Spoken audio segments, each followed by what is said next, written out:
Salve, salve, Conde TVT. Eu peço desculpas apenas porque eu estou segurando a câmera do celular e o computador falhou. Mas aqui Você não tem estou. como colocar ela amparada em algum lugar para você ficar Eu mais à tenho, vontade? era o que eu estava a tentar Pode ajustar. gastar 30 segundos aí tentando É, fazer isso. então tá, ó. Assim fica ruim Isso. com essa lâmpada Não, muito. fica bom. Se você Fica ficar mais no bom? centro, melhora. Isso, Pronto. aí. Deu? Maravilha, maravilha. Então pronto, ó. Muitíssimo obrigado. Tá até com guarda-roupa agora no enquadramento, mas não tem problema. Vamos lá. Ó, primeiro que as perguntas do Marcelo são perguntas fantásticas para se pensar a história do Gama. Posicionando primeiro ele como filho de Luiz Amaim, porque isso é uma necessidade histórica. Quando existem historiadores que duvidam se Luiz Amaim existiu, que botam vírgulas nas palavras do Luiz Gama, senões na palavra do Luiz Gama, se a própria mãe existiu. Então, o Luiz Gama foi tão duvidado, esculhambado e tratado como cidadão de segunda categoria pela elite desse país, especialmente pela elite judiciária, que até a mãe dele duvida que existiu. Duvida da palavra do filho em relação à mãe. E nunca se pediu prova para Joaquim Nabuco para saber se ele é filho de quem é. Entende? Então, essa é a situação hoje, ainda, quando se fala de Luiz Gama. Então, a pergunta do Marcelo começa pelo começo. Luiz Gama é filho de Luiz Amaim. E isso diz muito da ideia de justiça que o Luiz Gama faz do país. Porque Luiz Amaim entendeu muito bem a Bahia de sua época, mas nunca vai ser nivelada, por exemplo, a Gregório de Matos como intérprete da Bahia. E eu não quero desfazer do Boca de Brasa, eu quero apenas dizer que Luiz Amaim está num patamar inferiorizado a outras personalidades da história política brasileira. E a pergunta do Marcelo começa pelo começo. Luiz Gama é filho de Luiz Amaim. E aí ele já vai para a doutrina revolucionária do revolucionário Luiz Gama, de que o escravo que mata o senhor age em legítima defesa. Ou, em outras formulações do próprio Luiz Gama, cumpre uma prescrição inevitável de direito natural. Ou seja, Luiz Gama atacou essa questão por várias frentes, dizendo que até o crime contra a vida era justificado se feito na pessoa do escravizado contra o senhor. Isso é uma inversão da lógica jurídica da época a níveis assim fundantes. Ou seja, a crítica do Gama vai até esse ponto. O escravizado que mata o senhor, ele cumpre uma prescrição de direito natural. Essa é exatamente a formulação do Luiz Gama. Por esse cumpre uma prescrição de direito natural, ele quer dizer que ele age, ele cumpre um dever. Ele tem imperativo moral de assassinar aquele que o oprime. Isso é muito sério. Isso é muito sério. Essa formulação, no Brasil de 1880, era propor a revolução. E é isso que o Luiz Gama fez. Propôs a revolução em condições absolutamente hostis. Então, esse Luiz Gama, filho da Luísa Maim, o fruto não cai longe do pé, meu caro Marcelo. O fruto não cai longe do pé. Luiz Gama é filho da árvore Luísa Maim. E é por isso que ele escreve o que escreve. E é por isso, lamentavelmente, que o Brasil não leu Luiz Gama. Porque a doutrina radical do Luiz Gama chegou a ponto tal que ele é um incômodo na Casa Grande. Até hoje. Até hoje, muito embora essa Casa Grande se diga, aspas, antirracista. Porque essa Casa Grande ela tem que se repaginar geração a geração. Ela está aí muito bonita hoje, com um vocabulário sofisticadíssimo. Mas vai ler Luiz Gama que a gente sabe quem é quem.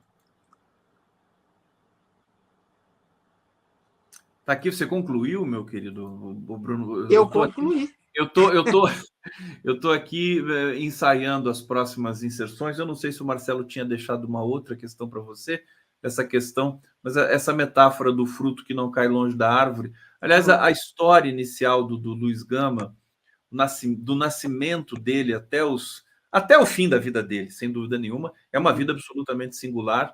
Você narra isso com extremo cuidado no teu livro. o vídeo que você gravou para Contracorrente. Aliás, gente, é o seguinte, o livro do Bruno, eu estava procurando agora aqui um frontispício do livro, quer dizer, a capa do livro, para mostrar para vocês. Vocês vão ter 25% de desconto se comprarem pela Contracorrente agora no site da Contracorrente. Deixa eu colocar aqui na tela para vocês. Olha, eu tenho a tela o card do nosso encontro. Luiz Gama contra o Império. É um livro que até incomodou bastante, esse livro, já a cena do debate público brasileiro. Você lançou ele quando, o Bruno? Olha, por ironia do destino ou não, foi lançado no exato dia do bicentenário da Constituição Brasileira de 1824, ou seja, no dia 25 de março. 25 de março. Você lançou fisicamente aqui em São Paulo? Não, eu lancei fisicamente em São Paulo no dia 15 de abril, ao lado do ministro Silvio Almeida, na Faculdade de Direito do Largo São Francisco.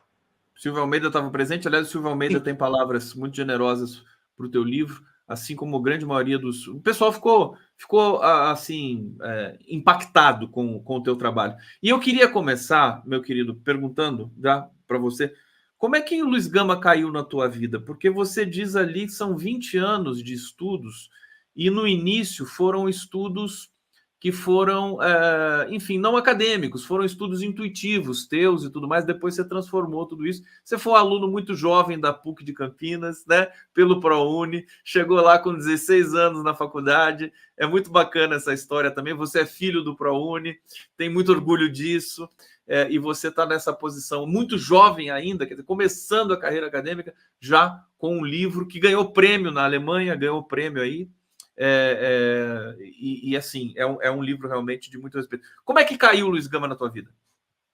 Caiu por uma palavra de Maria Emília Gomes Barbosa, a tia Lula. Em novembro de 2002, na cidade de Itatiba, no interior de São Paulo, onde eu morava, onde eu estudei na Escola Estadual Professor Oscar Lina de Araújo Oliveira. Então, nessa cidade, nesse contexto, no mês de novembro de 2002, eu fui ao Quilombo Brotas, que na época chamava Sítio da Tia Lula. E no Sítio da Tia Lula, diante de uma situação muito violenta, conduzida pelas autoridades locais, de despejo, de 33 famílias negras de um sítio que ocupavam, moravam, viviam há mais de um século. No bojo da onda vermelha que elegeu o companheiro Luiz Inácio Lula da Silva em outubro de 2002, em novembro, a tia Lula e outras lideranças, mas principalmente ela, mobilizou a comunidade para fazer frente à ameaça, mais do que ameaça, já concretizada com tratores na frente do sítio, de despejo daquelas 33 famílias. Então, nesse contexto, eu era já militante político do Partido dos Trabalhadores, uma vez que eu me filiei naquele mesmo... Filiou ao PT aos 14 anos de idade. No dia do aniversário. Só não foi antes porque não podia. Exatamente. No dia do aniversário, aos 14 anos, do aniversário de 14 anos, Lula presidente, a minha ficha é 1.153.666. Então, não sei se ainda continua a mesma base de registro, mas na época era essa. Então, eu, muito ativo politicamente naquela época, eu conheci a tia Lula. E a tia Lula, uma das... assim, a matriarca do Quilombo Brotas, ela muito sagaz, perspicaz, inteligentemente pensa: uma maneira da gente defender a nossa permanência no nosso sítio histórico é fundamentar essa permanência em papéis. Onde é que estão os papéis do sítio? Ela ordena, então, uma busca no baú, nos baús, nos armários das irmãs dela, para procurar o que tinha, mas também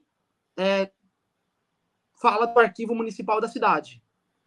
Então, me dão uma tarefa militante para ir no arquivo municipal da cidade e procurar papéis que provassem que o sítio das Brotas, outro nome para o Quilombo Brotas, era ocupado pela mesma família há mais de 2 gerações. Ou seja, da geração anterior da tia Lula, que nasceu na década de 1920, até pelo menos até anterior da avó Amélia, o que se confirmou. A avó Amélia nasceu no sítio das Brotas. Pois bem, foi assim que eu conheci o Luiz Gama, aos 14 anos de idade, dos 13 para os 14, aos 14 e alguns dias, eu não lembro exatamente se foi antes ou depois do aniversário, mas foi em novembro de 2002. E aí, desde então, eu fui ao arquivo da cidade 1, 2, 10, 50 vezes, virei aquele moleque chato. Não, cidade de Itatiba, interior, região de Campinas. Né? Tá ali pertinho. Pertinho. 20 quilômetros, 25 quilômetros já tá em Campinas. Então, ela é aquela cidade que é a fronteira norte da antiga cidade de São Paulo, pensando Jundiaí, aí da Itatiba e Campinas, dependendo da rota que se pega. Então, ou por outra rota, você vai até Bragança Paulista. Acontece que essa rota era uma rota que o Luiz Gama andava muito, a pé e a cavalo, e também na estrada de ferro, né?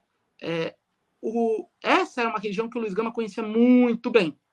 E o que a tia Lula fala, como, em termos acadêmicos, hipótese, mas em outros termos muito mais do que isso, ela dizia, aqui esteve o advogado negro que libertou 500 pessoas.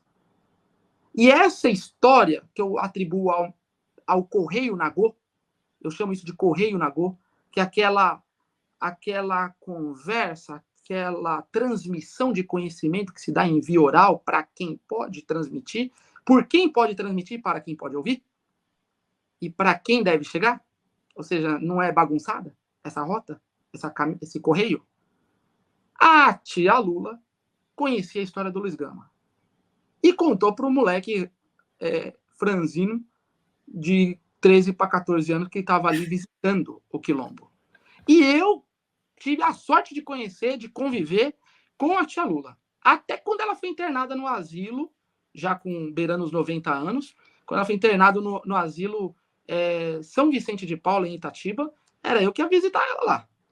Então eu tive uma boa convivência com ela, muito boa convivência. E ela me contou a história, não só do Luiz Gama, mas a história da cidade de Itatiba, que é uma história muito parecida com dezenas de cidades do interior paulista, do sul de Minas, do Vale do Paraíba Fluminense, para dizer apenas dessas, mas não estaria errado quem disser histórias parecidas com a do Recôncavo Baiano ou a das margens do Capibaribe e do Beberibe. Pois bem, a história do Brasil. Então, ter ouvido da tia Lula a história da sua família, a história da cidade de Itatiba, a história do Quilombo Brotas, para mim é um marco fundante na minha trajetória. Te dominou completamente essa história, é um marco na sua vida, na sua história. Eu estou imaginando, estou pegando a sua foto aqui de 14 anos do Jornal da Unicamp para mostrar, sempre magrinho, né, o Bruno, que é sempre uma história assim. Você foi muito da sua juventude, além dessa referência do Gama, você teve também a vivência da juventude do funk, enfim, do rap. Você viveu tudo isso muito de perto, né, na questão. Quer dizer, é impressionante. Eu estou lembrando aqui do Mano Brown, né, que faz um trabalho espetacular, acho que de retomada também, de narrativa, de todas essas histórias e transversalidades aí da cultura negra. Não sei se o Mano Brown conhece o Luiz Gama da maneira com a qual o Luiz Gama mereceria ser conhecido pelo Mano Brown. Mas, enfim, um comentário breve sobre isso. Eu cresci, assim, eu lembro muito bem, por exemplo, a gente falou aqui de novembro de 2002, o ano que eu me filiei ao Partido dos Trabalhadores, o ano que eu ouvi Luiz Gama pela primeira vez, a história de Luiz Gama pela tia Lula, o ano que eu fui ao Quilombo Brotas, e o Mano Brown vai dizer uma coisa desse ano de 2002 que é muito interessante, acho que no Roda Viva até. Ele fala, é o ano que ele lança o disco Nada Como Um Dia Após o Outro Dia, o Chora Agora, Ri Depois, e é o ano que o Santos é campeão. Essa parte eu não concordaria porque o Santos ganhou em cima do meu Corinthians, e eu lembro muito bem daquele jogo. Mas o Mano Brown, Ice Blue, Ed Rock, KLJ, lançam o Nada Como Um Dia Após o Outro Dia em 2002. Isso é um disco que ele conta uma geração. Esse disco, ele assim, é um disco clássico, que nasce clássico. É um disco que, se eu não me engano, ele abre com Vivão e Vivendo, né? Que faz até uma citação indireta e lindíssima ao Jorge Benjor, logo na primeira faixa. Mas é um disco que tem Jesus Chorou, que tem Negro Drama, que tem Da Ponte Pra Cá. É um disco pesado, no sentido racionais do termo. Você conheceu o Mano Brown? Não, ainda não. Não? Eu já tive Mano, em alguns o teu shows. livro, será que ele está com o teu livro na mão? Olha, eu fiz chegar os livros das obras completas ao KLJ, Kleber Luiz, um dos melhores do país, que é o DJ dos Racionais. Mas eu não fiz ainda chegar ao Mano Brown, nem ao Blue, nem ao Rock. Muito embora quem conhece bem os Racionais vai saber que na minha escrita tem muito, obviamente guardadas as limitações deste escriba, mas tem muito de quem ouviu os Racionais, mas não quem ouviu no YouTube. Com todo respeito a quem ouve no YouTube. Eu tô dizendo que esse ouviu disco... nos eventos. Eu ouvi nos eventos, eu ouvi muitos shows, eu estava em alguns shows dos Racionais importantes da história dele, do grupo. Eu estava, por exemplo, no show da Praça da Sé em 2007, que a polícia, a tropa de choque entra esculhambando e batendo em geral, e que vira até uma música dos Racionais do disco Cores e Valores, né, que é a música chamada A Praça. Mas eu ouvi os Racionais, eu estou dizendo, esse novembro de 2002, eu lembro ouvindo os Racionais. Eu lembro andando no Sanfra, que é uma periferia da cidade de Itatiba, ouvindo as músicas dos Racionais nas ruas. Porque uma coisa que explica a força do discurso dos Racionais não é ele passando nas FMs. Ao contrário, você pode andar na cidade de Salvador até hoje, que você vai ouvir tocando Racionais assim, ó, espontânea e organicamente. Isso mostra a força dos Racionais em cantar o país, sabe? Então, eu tenho o Mano Brown, assim, pô, um intelectual público. À medida que eu lia, não li teu livro todo ainda, que eu li alguns comentários e tudo mais, eu senti a presença de toda essa movimentação do povo preto no Brasil, e o Mano Brown é expoente dessa movimentação. Bruno, olha, o pessoal está comentando aqui, mais uma vez eu quero reforçar aqui que o livro do Bruno, deixa eu colocar na tela mais uma vez aqui, ele está disponível para vocês no site da Editora Contracorrente. O site da Editora Contracorrente está rodando aqui na legenda.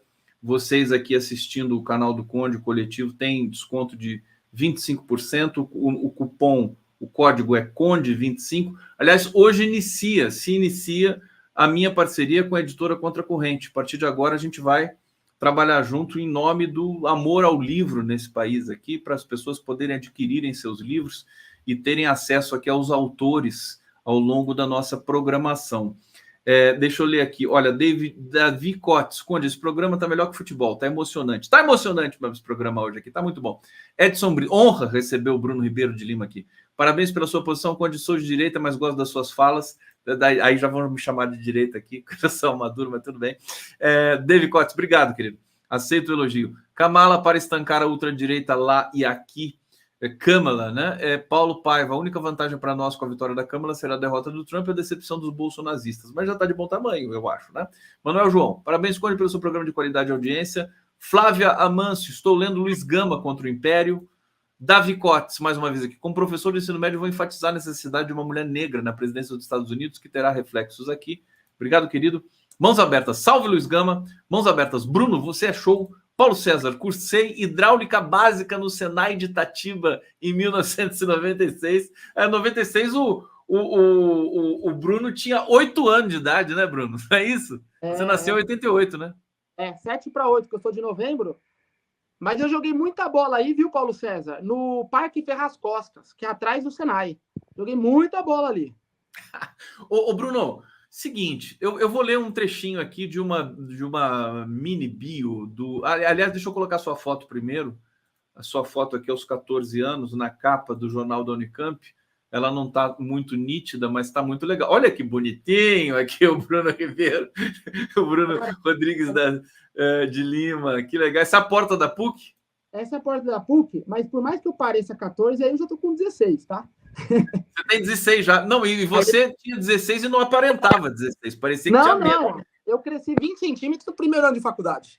Aí eu tô com 1,60. Eu dei um estirão, assim, um ano. E, Não ganhei quilos, mas eu dei um estirão. Então você imagina. Deu uma esticada. Olha só. Vou ler aqui e vou passar a palavra para você imediatamente. Luiz Gonzaga Pinto da Gama nasceu em Salvador, 21 de junho de 1930. morreu em São Paulo, 24 de agosto de 1882, advogado, abolicionista, orador, jornalista, escritor brasileiro, patrono da abolição da escravidão no Brasil, nascido de mãe negra, livre e pai branco, foi feito escravo aos 10 anos e permaneceu analfabeto até os 17 anos de idade, conquistou judicialmente a própria liberdade, passou a atuar na advocacia em prol dos cativos, sendo já aos 29 anos autor consagrado e considerado o maior abolicionista do Brasil. Qualquer coisa que se leia sobre o Luiz Gama arrepia da sola dos pés até a cabeça, tudo. Eu queria que você falasse um pouquinho disso, quer dizer, esse trauma, por exemplo, de ele ter sido vendido pelo próprio pai, né, para ser escravo. Como é que isso tocou o seu trabalho? Como é que isso mexeu com você? Isso assim, chega numa dimensão anímica que você já nem sabe explicar bem como é que mexe, né? O que eu fiz como historiador é voltar para tudo que o Luiz Gama disse e eu vou examinar criticamente com as fontes que estão disponíveis. Então, isso é uma coisa que eu fiz como historiador. Agora, isso beira o indizível. Essa história do Gama com o pai dele, o que aconteceu em novembro de 1840, quando ele foi vendido pelo próprio pai, é uma coisa que, ao mesmo tempo, é a síntese do Brasil do século XIX. Você quer saber o que é o Império do Brasil? É você ver o pai vendendo o filho. Né? É isso que é o Brasil do século XIX. Muito embora você tenha aí um passado saudosista de que, nossa, éramos felizes e não sabíamos. Né? Hoje você tem assim, circula livremente um discurso de que éramos felizes e não sabíamos. E isso é muito, muito pesado. Né? A herança do Império é muito pesada. Nós todos assim, somos bombardeados diariamente com conteúdo pró-império. Eu digo que é uma ideologia que não tem esquerda, não tem direita, não tem... É tudo, assim, ela chega a todos. Por isso que o título é Luiz Gama contra o Império. Agora, essa é a tese que o Luiz Gama, como republicano e abolicionista, defendeu, em síntese, contra o Império. Muito embora o Luiz Gama passou para a historiografia como alguém moderado, legalista, conciliador até. Quando ele vai dedicar a vida para compreender a formação do Brasil e para lutar contra as forças escravistas, racistas, que fizeram pacto para fazer deste um império escravocrata. Um império que havia gente escravizada em todas as esquinas do país. Nunca nem os Estados Unidos, do sul profundo, sonharam nisso. O Brasil conseguiu realizar o sonho dos escravistas derrotados na Guerra Civil, que é uma sociedade escravista de soberania plena. Então, o Brasil é muito complexo. Eu sei que isso é chover no molhado, eu sei que isso é um clichê, mas quando vai ler o Luiz Gama, como é que pode um intérprete do Brasil, da estatura do Luiz Gama, não ter leitores? Isso não está mudando agora, Bruno? Está mudando, mas nós temos 210 milhões de habitantes. Nós temos uma comunidade crítica, pensante, cívica, na política, nos movimentos sociais. Claro que está mudando. Mas a gente, sabe, já passou do 7-1 faz tempo. Claro. A gente assim, eu tenho certeza que está mudando. E, assim, ainda bem que está mudando. Mas é tanto ainda por fazer. A gente conhece muito pouco do Luiz Gama. Quando eu digo não tem leitores, é claro que eu estou aqui enfatizando com pontos de exclamação, mas é claro que existem leitores. Mas eu não posso considerar 500 leitores, e eu estou sendo generoso nesse número, não posso considerar 500 num país de 200 milhões como aceitável. A gente está falando, se fosse nos Estados Unidos, volto a essa chave, uma vez que nós estamos aí às portas das eleições dos Estados Unidos, mas se fosse nos Estados Unidos, a obra do Gama já teria sido conhecida há um século. Ô Bruno, a impressão que eu tenho, inclusive de frente para a tua obra, e aqui recebendo o James Onig, que vai seguir com a gente daqui a pouco aqui. James Onig, meu querido amigo, professor de Relações Internacionais da FACamp, também está com um pezinho em Campinas. Ele é corintiano que nem você, viu, James? Ainda bem que eu estou escutando o Bruno mais do que você, primeiro. E segundo, Bruno, quando você fala na complexidade do Brasil, mestre, vindo da sua boca, essa complexidade não é chover no molhado, não. Não Porque é, ela né? Na boca é verdade. Ganha importância, ganha obrigação da gente Porque estudar. virou clichê falar que o Brasil é tal, complexo. Já encomendei seu livro, amigão. Pô, que demais. Olha, ele é corintiano? Eu sou corintiano. Bom gosto é tudo. Por isso que eu chamo ele de James, em homenagem ao James Rodrigues, que é um Tá. jogador que não joga nada no São Paulo e joga tudo na Colômbia. Bruno, é o seguinte, infelizmente passou muito rápido aqui, eu vou ter que chamar o Bruno de novo, vou te chamar daqui a pouco, tá? Para a gente fazer um programa longo, um programa exclusivo, para a gente falar o que quiser durante todo o tempo, com participações também de... Vou convidar outras pessoas para fazerem perguntas para você, porque você é uma figura... Eu acho que eu estou muito impactado com o teu trabalho. Acho que o Luiz Gama é uma personagem ainda a ser descoberta no Brasil e acho que ela obrigatoriamente vai dominar, vai ter filme, vai ter... Já tem peça de teatro, né? Com a história da mãe do Luiz Gama, Luísa Maim e tudo mais. Eu acho que é por aí que a gente deve caminhar, quer dizer, não é nem resgatando, mas é conhecendo quem, de fato, pensou esse país com os pressupostos, né, de direito desse país. É tudo muito forte, muito impactante. Eu recomendo profundamente para vocês que estão nos assistindo aqui comprarem o livro do Bruno. Está aqui o livro. Vou botar de novo aqui, fechando a minha cara aqui feia. Olha só, está na mão dele também. Luiz Gama contra o Império, que está na contracorrente. Você que está assistindo aqui tem 25% de desconto. O código do cupom é CONDE25. Bruno, vou pedir para você fazer um comentário final para a gente se despedir, te agradecer muito. Você está na Alemanha, você está fazendo um pós-doc. Como é que está a tua vida acadêmica nesse momento? Eu sou pesquisador em tempo integral do Instituto Max Planck de História do Direito e Teoria do Direito, na cidade de Frankfurt, que é a maior biblioteca de História do Direito da Europa, seguramente. E aqui eu escrevo um segundo livro. Então, no momento, eu lancei agora minha tese de doutorado em português, ano que vem sai ela em inglês, no outro ano em alemão, mas nesse meio tempo eu escrevo um segundo livro. Não posso agora adiantar do que se trata, porque senão vai ter um burburinho em um dado lugar do Brasil. Não vou dizer que é a Faculdade de Direito do Largo de São Francisco, porque senão eles podem ficar chateados, né? Mas, lembrando Tim Maia, né? Tim Maia gostava dessa, mas, viu, Conde? Então, eu faço agora o pós-doutorado na Alemanha, sigo aqui e continuo lançando as obras completas do Luiz Gama nesse meio tempo. E muito rapidamente, é sempre bom lembrar, Luiz Gama funda um jornal chamado Democracia, inaugura o movimento abolicionista do Brasil, se torna um advogado abolicionista e liberta mais de 500 pessoas nos tribunais. É um pensador do Brasil, é alguém que escreveu um projeto para o país, um projeto de democracia, de direitos, de cidadania. Recuperar esse projeto, ler ele e as lideranças populares dos movimentos sociais, por exemplo, se apropriarem mais e mais desse projeto de país que o Luiz Gama escreveu, eu acho que é uma tarefa dessa geração. Então tá aqui, Conde, é muito legal, eu agradeço o convite, tá aqui com o James também, porque eu acho que é formar uma comunidade, consciência cívica, militância na cultura, nas artes, na literatura, na política, para a gente pensar essa próxima década do Brasil, que eu abro na introdução do livro, chamando a década de Luiz Gama, porque em 2030 o Brasil comemorará o bicentenário de nascimento do Luiz Gama. Nós temos que já estar nos preparando para esse 2030, para a gente celebrar essa figura absolutamente central da nossa história. Bruno Rodrigues de Lima, parabéns pelo seu trabalho. Obrigado pelo carinho, por estar aqui, pela simpatia, por essa história fantástica. Logo você estará aqui de novo para a gente contar mais histórias dessa aqui. Muito obrigado.